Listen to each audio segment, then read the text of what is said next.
struggling to find a place where they fit in the world, physical beauty has been looked upon as the entry ticket to the game of life.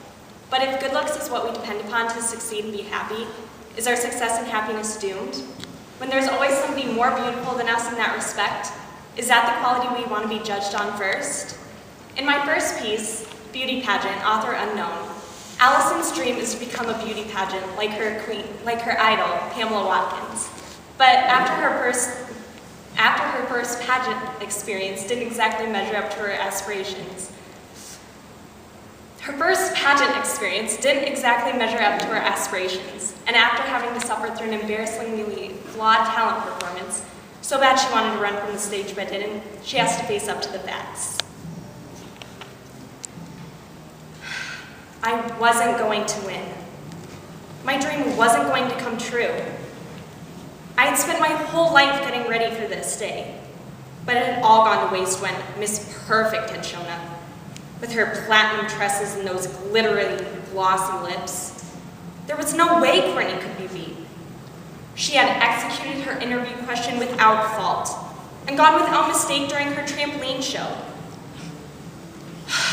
I dejectedly sunk into a chair, hidden away in the corner of the dressing room. It didn't matter anymore to me. My life was over. Even a $50 gift certificate to Mr. Chung's House of Nails couldn't brighten my spirits now. I buried my face in my hands and began waiting for the whole mess of the day to finally be over. Excuse me, dear. My pity party was interrupted by a perky, smiley voice. I let out one last sigh of complete despair before I looked up. I swear I felt my heart skip a beat. Pamela Watkins, I stammered. I think my jaw literally dropped to the floor like it does in those stupid cartoons on Saturday mornings. What was Pamela Watkins, the winner of the 1987 pageant, and my personal hero and role model, doing standing in front of me? And especially now, at the lowest moment of my teenage life. That's me, she grinned. Oh, Pamela, I've dreamed of meeting you like my entire life. Don't cry, Allison. I came back here to congratulate you on a job well done. I've been watching you from the audience. You must have the wrong girl. I think the one you want to congratulate is Courtney Kipnis. She's the prettiest girl here, and I know she's going to win the pageant. You're right.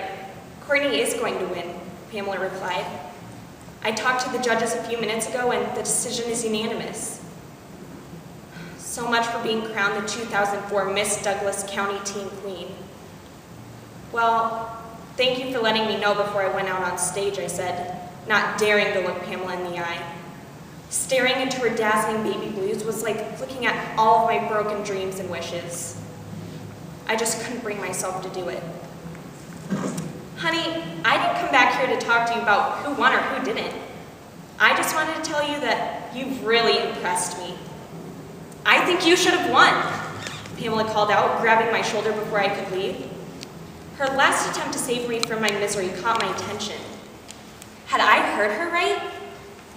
Yes, I think you should have won. You may not have a $250 spray on Los Angeles tan, and you may not have connections to Jen Aniston, but you have heart. You're the most dedicated girl out there. And then it hit me. Pamela Watkins has just told me that I was true beauty queen material. Suddenly the worst day of my life had become the best day of my life. What could top this? You remind me of myself, a little Pamela Watkins. The crown didn't matter anymore. Sure, it would have been nice to have it sitting on my fireplace mantle at home, and being on the front page of the Douglas County newspaper would have been cool too, but this was better than that. This was way better than that.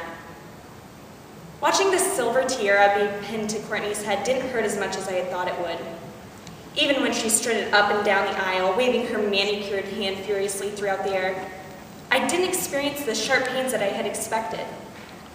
She may have won the pageant, but I had received even more. My dream had come true. I had finally become like Pamela Watkins.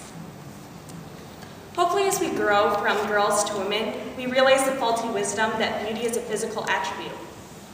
Wise women among us have helped us to learn what beauty really means. And one of the wisest, Maya Angelou, tells us what beauty means.